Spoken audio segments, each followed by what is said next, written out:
trabajando en ese sentido, ¿no? Sobre todo con virus, que son los más fáciles de trabajar entre comillas. Ya si el modelamiento comparativo no es suficiente, tenemos que ir hacia el modelamiento por estructuras plegables. Ahí básicamente podemos aplicar inclusive la mutagénesis dirigida. Y si la predicción de nuevo ya no es sería la última opción, simplemente podemos anotar cuál es el tipo de estructura que está siendo analizada. Entonces tenemos limitantes, tenemos ventajas, tenemos desventajas de cada uno de estos métodos. Ahora, viendo un poco más hacia la parte de modelamiento por homología, que es lo que vamos a ver el día de hoy con más detalle. Ustedes están partiendo de un alineamiento múltiple, ¿cierto? Han encontrado ya qué posiciones son las más conservadas dentro de su proteína. Y obviamente vamos a consultar también otras bases de datos para saber si eso es real o no. Pero a partir del estudio con alguna molécula con estructura conocida, vamos a plantear la obtención del modelo 3D. Pero la pregunta es ¿por qué hacer este tipo de modelamiento? ¿No? Obviamente nos interesa tener la estructura de la proteína para a partir de ahí hacer algunas deducciones sobre cómo funciona, cuál es la forma en la cual actúa o interactúa con otras moléculas. Y con eso poder al menos saber su funcionamiento y también su posible forma de inhibición en caso de que sea algún target o algún blanco específico de algún patógeno. Obviamente aquí la idea es trabajar con los homólogos, ya sabemos que es un homólogo, ¿cierto? Que puede ser de qué tipo. Ortólogo o parálogo. ¿Y cuál de los dos utilizarían ustedes? ¿Ortólogos o parálogos?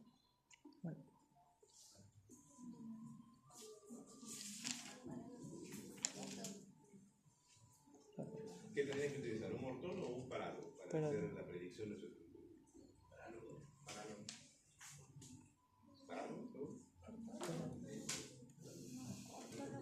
Porque son de la misma especie. Un ortólogo. Un ortólogo que es mucho más estudiado que el suyo. Obviamente son de organismos diferentes.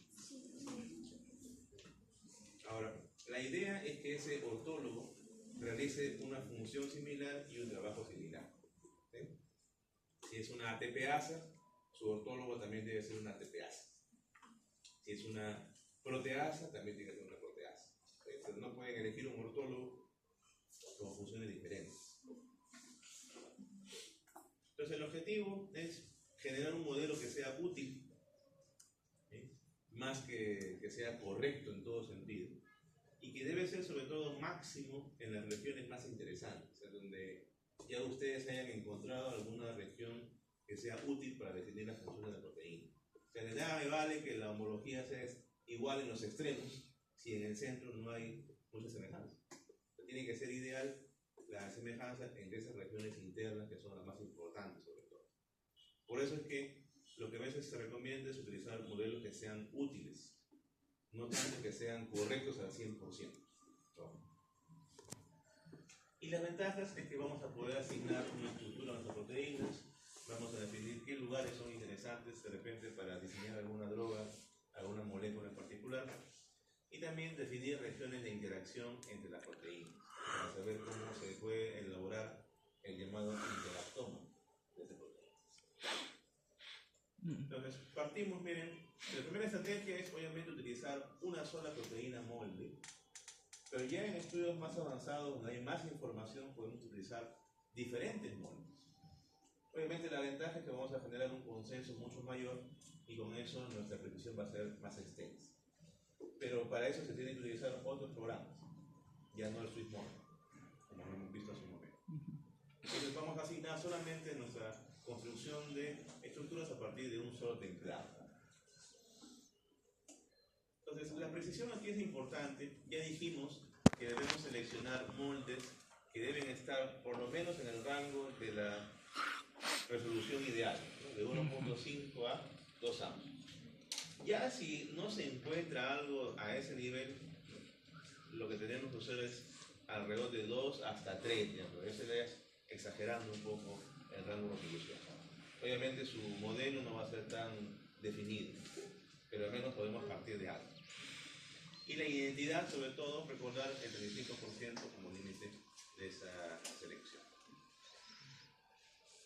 Entonces aquí es importante analizar que a medida de que vamos aumentando el número de residuos de una proteína, obviamente la similitud va a ir disminuyendo. Es una tendencia que vamos a ir encontrando en todas las estructuras que están disponibles en el Protein Data Bank. O sea, nunca vamos a encontrar una estructura que sea 100% alineada en todos sus residuos y que tenga una alta similitud, salvo que sea un ortólogo sumamente cercano, ¿no? Lo cual es a veces también muy difícil de conseguir. Lo ideal está entre el 35, 40, 60%, depende de qué información ustedes tengan. Entonces partimos de la identificación de homólogos, se hacen los alineamientos de secuencia y a partir de ahí se trata de construir un modelo 3D. Eso ya lo hace internamente el Swiss Model. Primero tenemos que partir de ¿qué? Del esqueleto carbonado. Y a partir de ahí tenemos que ir agregando los diferentes residuos de aminoácidos, para luego pasar por un refinamiento y una validación de ese modelo 3D. Entonces, comenzamos, como ya dijimos, ¿no? Con el reconocimiento de los moldes, el alineamiento de las secuencias, se construye el esqueleto carbonado y aquí es donde tenemos que aprovechar de que hay información de las regiones conservadas para luego completar con aquellas posiciones que ya no son tan semejantes entre sí, que son los loops, los que conectan esos dominios conservados. Y finalmente una optimización para saber si la proteína está o no dentro de los rangos establecidos. Y al final de ahí se tiene el modelo 3D apropiado. Entonces, los homólogos obviamente tienen que ser de la misma familia proteica, como ya dijimos. Si son proteasas, tienen que ser las dos del mismo tipo. Si son, no sé, factores de transcripción que se unen al ADN, también tienen que ser del mismo tipo. Entonces, recordando siempre ese tipo de conservación de la función proteica. Y un alineamiento malo, obviamente, no nos va a ayudar mucho. Por eso es que ustedes tienen que elegir secuencias que tengan más o menos la misma longitud. Porque ¿qué pasa si alinean contra una secuencia mucho más larga? De repente esa proteína es un dímero. Y ustedes van a alinear solamente contra una parte y va a quedar otra sumamente no cubierta. Entonces tienen que asegurarse de que todas las proteínas que elijan para su alineamiento tengan, no sé, más o menos 10 aminoácidos, por ahí. No 50 aminoácidos de diferencia. ¿Okay? Entonces, eso es lo que van a tener que considerar para sus buenos alineamientos. ¿Okay? Entonces, ahí ustedes van a encontrar dos tipos de regiones. Las regiones conservadas a nivel estructural, las que obviamente estén asociadas con algún tipo de estructura secundaria, o bien alfa hélices, o bien láminas beta. Y esas son las que van a definir estas porciones de las láminas. Entonces, ahí deben de centrarse ustedes para ver cuáles son esos aminoácidos conservados y tienen que, en el mismo lineamiento, indicar cuál es la función que cumple cada uno de esos aminoácidos. Por eso les he dejado un paper como referencia, ¿no? Para que puedan tomar como base las figuras para poder hacer lo mismo con sus proteínas. Y también hay que centrarse en la parte intermedia, en la región que es variable, ¿no? Que serían estas porciones que no tienen estructura definida. ¿Por qué? Porque ahí también puede haber aminoácidos importantes para algún tipo de reconocimiento posterior. Entonces, siempre centrándonos en esos dos tipos de regiones. ¿Okay?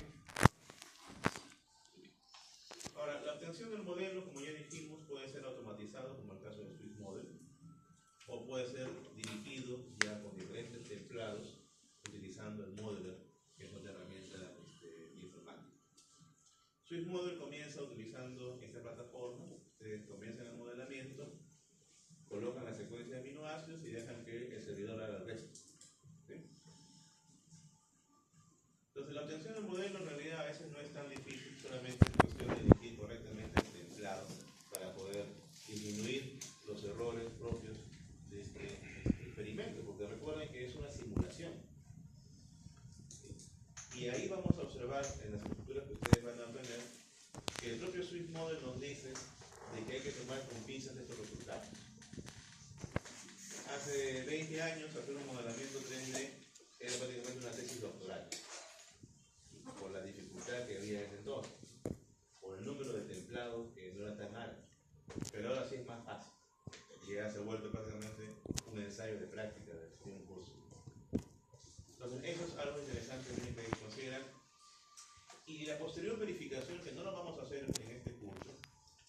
por métodos físicos como la dinámica molecular.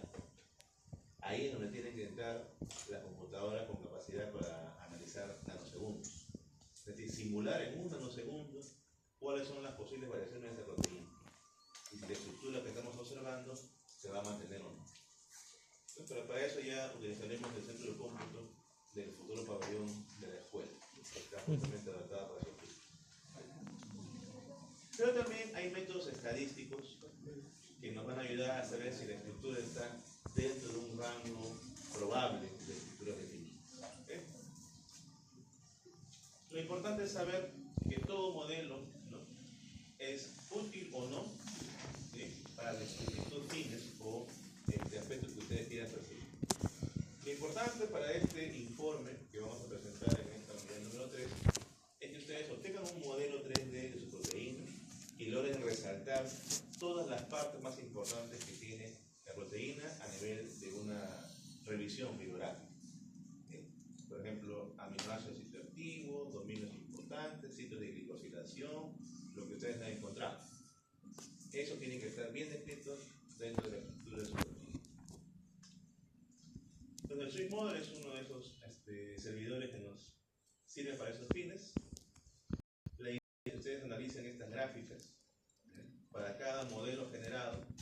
Van a ver así 3 gráficas importantes que vamos a analizar. Este de aquí que analiza 4 parámetros importantes y luego las posiciones por cada residuo. Uno de esos parámetros importantes es denominado el QMI o el score global.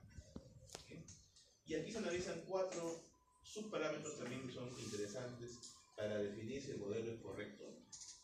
Por un lado, los ángulos de torsión de las proteínas que estamos analizando, las interacciones de los residuos con cada uno de los solventes posibles, el potencial de solvatación, sobre todo en medio acuoso, y finalmente el cálculo de la estructura secundaria.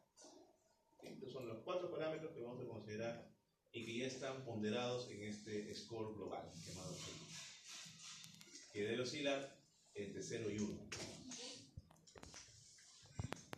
Entonces, vamos a tener un alineamiento entre nuestro modelo 3D y la proteína con la cual ustedes han elegido. Y vamos a tener que analizar esta gráfica donde si su proteína aquí que está señalada en color rojo está dentro de la nube de puntos que estamos observando, entonces es porque su proteína encaja dentro de las estructuras reportadas. Es un modelo que es confiable. ¿Sí? Pero ¿qué pasa si no encuentran un homólogo cercano al 35%?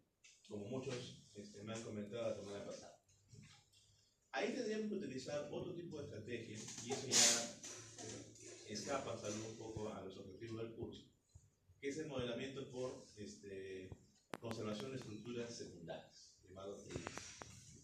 Este modelamiento por trading aprovecha justamente el hecho de que las proteínas pueden ser semejantes ya no a nivel de secuencia, sino a nivel de estructura secundaria.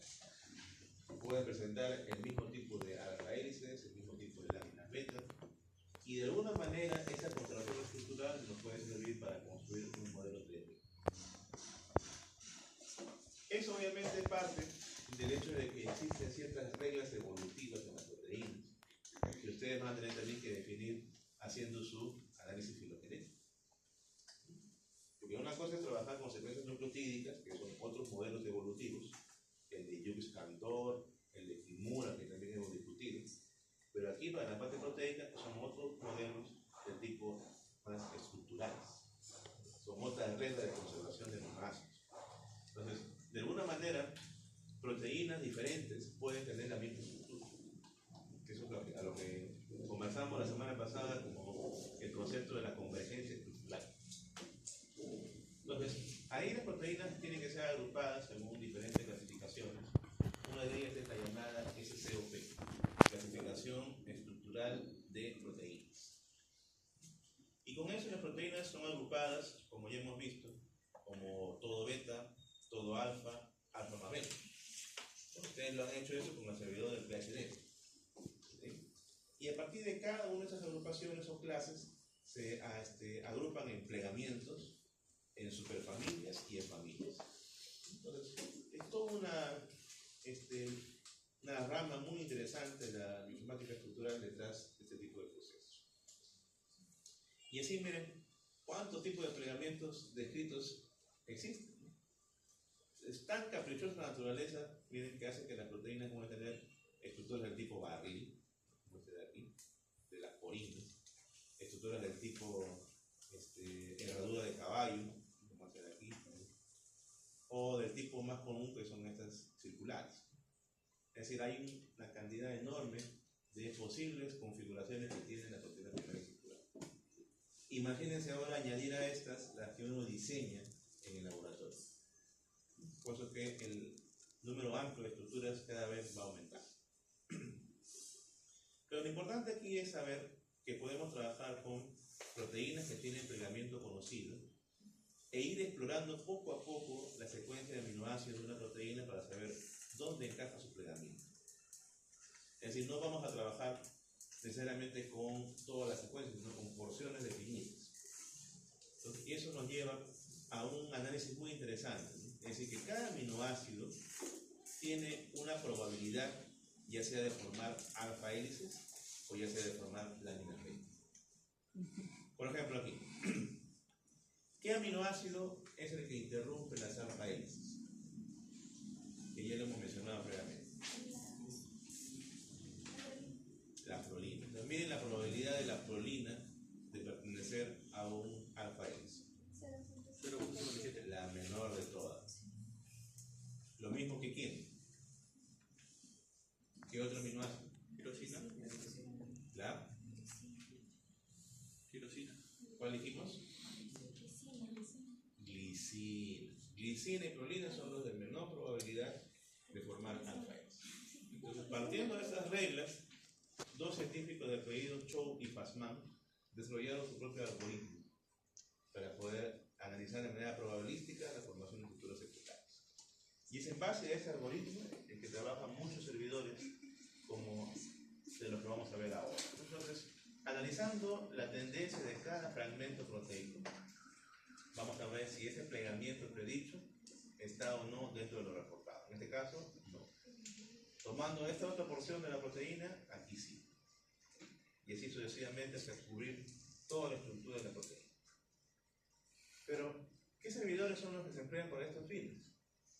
No es obligatorio, pero si que logran analizar sus proteínas con este servidor, también sería interesante para quienes les puntaje en su informe. Pero sobre todo para los que tienen 13% de similitud por ahí, no menos de 35%. Que se llama el servidor FIRE2 de reconocimiento de homología y analogía. Entonces aquí la idea es trabajar también con la secuencia de aminoácidos. Miren, colocan su correo para que les llegue el reporte. Y hay dos modos, el modo normal y el modo intensivo. En este caso particular, FIRE2 no utiliza BLAST para hacer la búsqueda de homólogos.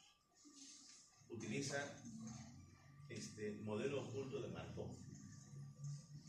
¿En estadística han visto eso alguna vez? Modelo oculto de Markov. Y a eso lo van a ver para bioprocesos. El modelo oculto de Markov es una herramienta sumamente poderosa para hacer comparaciones con bases de datos extensas. Estamos hablando después de 100.000 secuencias por lo menos.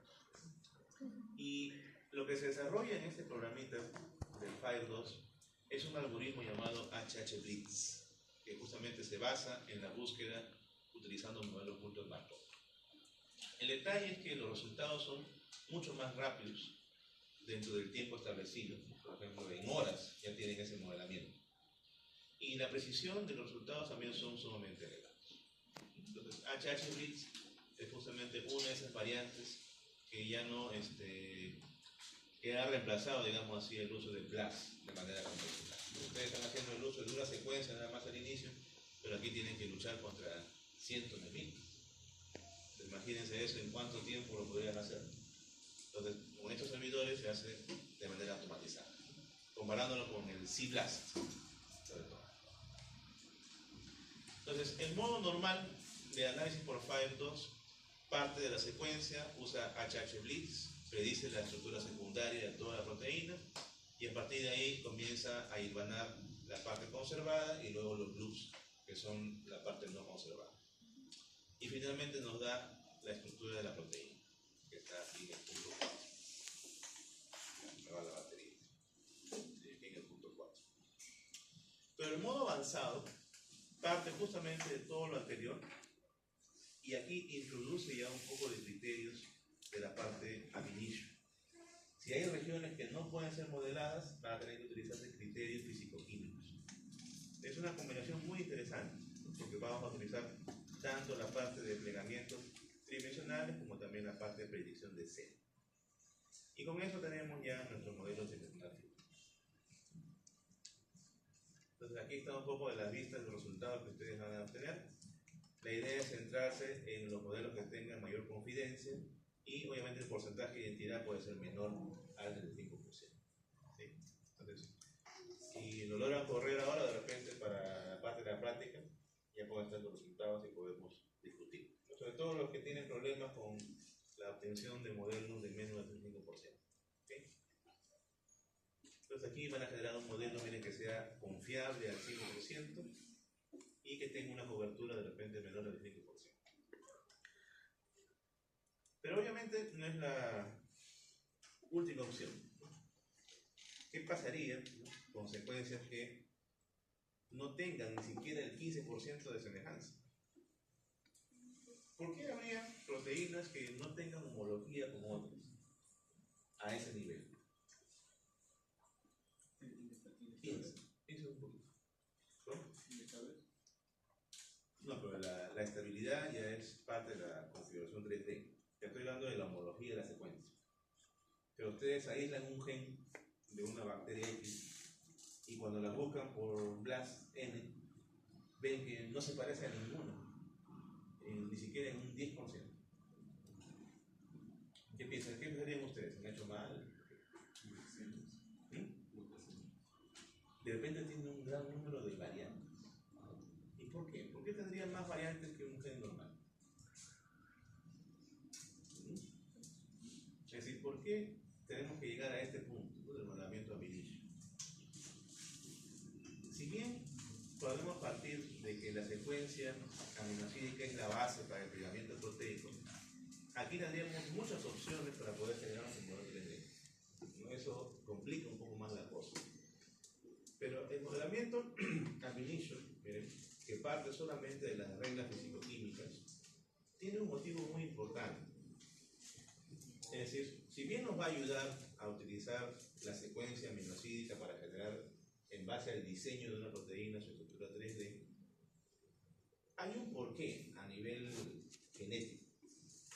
Es importante que ustedes lo recuerden. Los genes tienen la misma tasa de evolución.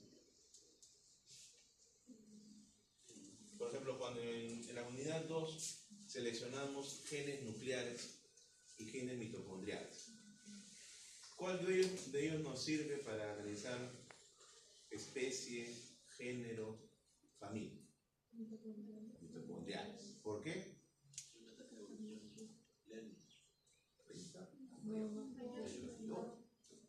Y para poder analizar a nivel de clase, perdón, ya taxones más complejos, reino inclusive, ¿qué utilizamos? Genes nucleares. Ahí se confundieron varios en la tabla. La idea es que coloquen genes nucleares, que eran nucleares mitocondriales. Algunos pusieron que era de la mitocondria, del citoplasma. Ahí se confundieron varios. Pero si estamos diciendo entonces que los genes tienen diferentes tasas mutacionales, debe haber algún grupo en particular cuya tasa mutacional sea elevadamente alta. Entonces, en pocas generaciones, si hablamos de un evento de duplicación, en pocas generaciones esos genes van a ser tan divergentes con respecto a sus ancestros que la similitud ya no va a ser la misma. ¿Cómo se llaman esos genes cuya tasa evolutiva es tan alta que ya no tienen prácticamente homólogos por sus huérfanos codifican proteínas tan importantes a nivel del núcleo que están ya mencionados en la literatura. Según ustedes, justamente les toca analizar este tipo de secuencias, van a tener dificultades para encontrar un modelo de homología. Entonces, ahí ya qué cosa conviene utilizar AlphaFold, ahí conviene utilizar estos modelos ab initio. O sea, no es que de frente yo voy a modelar por AlphaFold y listo. Tengo que partir primero de la historia evolutiva del gen. Por eso es importante partir primero de la homología, el breeding, y aquí recién vamos a la parte técnica. Entonces aquí hay varias reglas importantes. Una de ellas son las reglas de Anfinsen para poder determinar cómo una proteína pasa de su estado desplegado, se vuelve a replegar y finalmente puede volver a su estado original, lo cual ya no necesariamente se llega al 100% de la actividad inicial. Y estas reglas de Anfinsen utilizan varios agentes químicos, como los agentes denaturantes, como la urea, agentes caotrópicos, pero todos ellos siguen las hipótesis termodinámicas, que la idea es que la proteína llegue a su estructura nativa con el mínimo de energía libre de formación de enlaces. Y justamente siguiendo las reglas que ya hemos mencionado anteriormente. Y esto obviamente se complementa con la paradoja de Levington que mencionamos al inicio, donde son varios los caminos que toma la proteína para llegar a su configuración nativa. Pero aparte, las técnicas que nos ayudan a predecir la conformación de estas proteínas son tan variadas a nivel estadístico que podemos partir desde la minimización de energía que hemos mencionado, la dinámica molecular y también el uso de algoritmos genéticos. Pero hay una diferencia clara en el concepto de algoritmos genéticos cuando lo mencionamos a nivel computacional o a nivel de la genética. Un algoritmo genético no tiene nada de genético, por su caso. Seguro en su curso de programación han mencionado eso en un momento.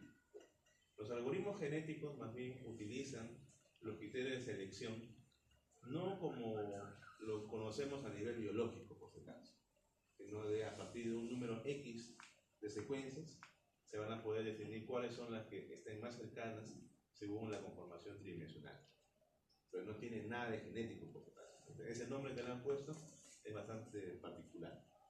Así como a nivel, por ejemplo, de salud, existen las llamadas ecografías genéticas. Y lo único que hacen son medir distancias del embrión o del feto. No tienen nada de genética, no extraen el ADN, no analizan ningún gen. Entonces son asignaciones un poco controversiales en su nombre, pero que obviamente pueden disociar un poco la explicación del concepto. Tengan cuidado con eso. Entonces aquí la idea es aplicar, por ejemplo, minimización de energía, donde la idea es encontrar cuál es la menor energía necesaria para que la proteína llegue a su estabilidad conformacional. Y con eso poder saber si es que estamos dentro o no de la estructura correcta de todas las posibles que puedan ser predichas. Y esto es algo que hay que tener en cuenta con respecto a la escala de tiempo. Cuando analizamos la dinámica de las proteínas a nivel de los nanosegundos, en realidad lo que estamos analizando es solamente las vibraciones de sus enlaces. Si queremos llegar al análisis de su plegamiento, ¿en qué escala dijimos que tenemos que trabajar? Milisegundos. Entonces, miren la diferencia que tenemos con respecto a este tipo de análisis. Es decir, la mayoría de computadoras nos permite llegar desde los picosegundos, que eso es bastante sencillo, ¿sí? Que solamente analizan vibraciones de enlaces químicos. Pero ya si queremos ver, por ejemplo, formación de alfa L, formación de láminas beta, tenemos que partir de los microsegundos en adelante. Entonces, esta tablita, esta figura en particular es interesante, por favor, que la marquen, no sé, pongan un asterisco ahí, para poder interpretar finalmente la caja. Y estos métodos ab initio entonces parten, miren, de la secuencia aminoácidica. Se dicen de alguna manera qué estructuras secundarias habrá, pero finalmente la idea es obtener esos modelos mediante mínima energía y luego predecirlos a nivel de su validación estructural. ¿Okay? Lo cuales no vamos a utilizar en este curso. De repente, si no le sale por homología, usan el otro servidor de Fire 2. Pero hasta ahí nomás, porque la discusión ya es un poco más compleja. ¿Sí? Ahora, ¿de qué nos sirven todas estas herramientas que hemos mencionado? Como les mencioné al inicio, hay una competencia mundial de hackers que se centran en el diseño de nuevos algoritmos que les va a permitir a ustedes predecir la estructura 3D de las proteínas. Es el llamado Protein Structure Prediction Center. Y que cada 2 años saca una competencia llamada CASP. Esta competencia CASP está ya en su edición 14, justamente en pandemia fue la más mencionada de todas. Nos permite hacer distintos tipos de análisis de posturales a través de un score llamado Test Global de Distancias. Es decir, ¿qué tanto se define la distancia entre la estructura primaria y la estructura terciaria de una proteína? Y si el algoritmo que uno postula logra disminuir esa distancia a nivel energético, tiene obviamente mayor cercanía en la estructura de la proteína a nivel real. Entonces, ¿cómo hacen estos señores? Previo al concurso, durante la inscripción, le dan a cada grupo la secuencia de aminoácidos de una proteína X. Esa proteína ya ha sido analizada a nivel experimental, pero no se ha todavía publicado la estructura.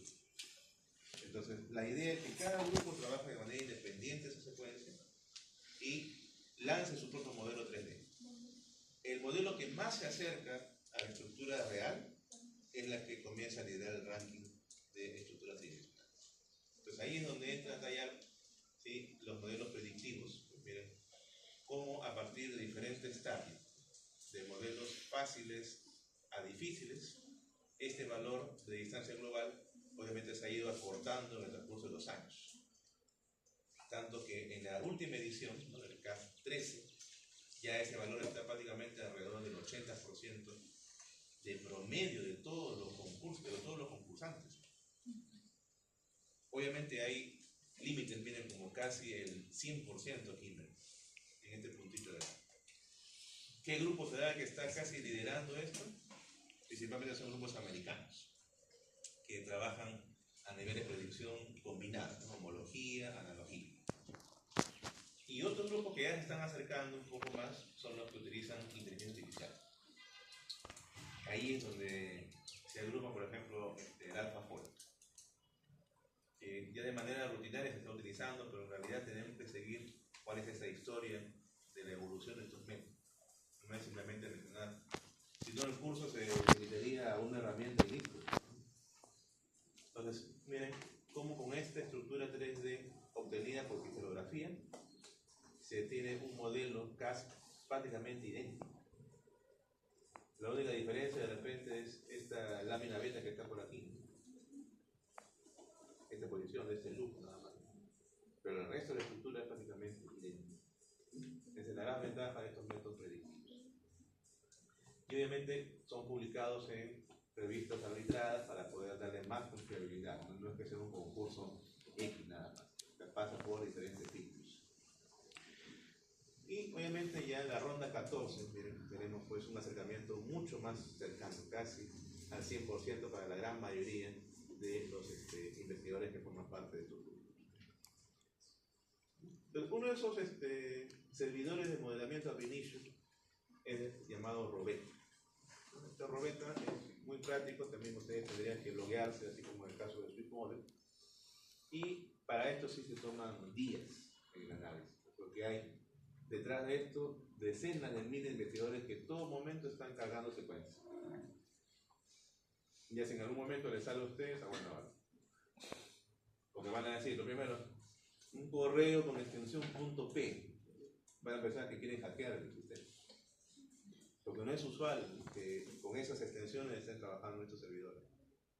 Entonces la idea es hacer más frecuentes esos dominios, para que no piensen que queremos hacer una autorización como la de Windows, ¿no?, de ayer.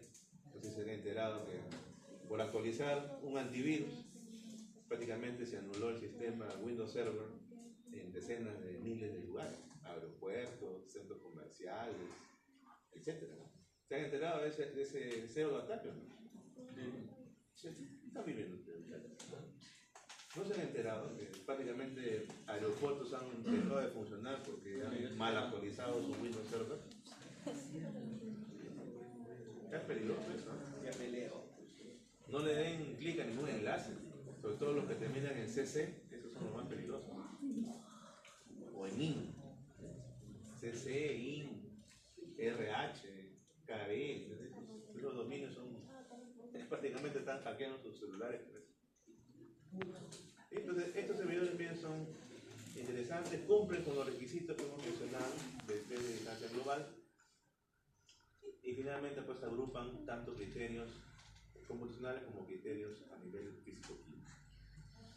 Entonces, jovencitos, con esto, miren, estamos terminando la parte teórica presencial.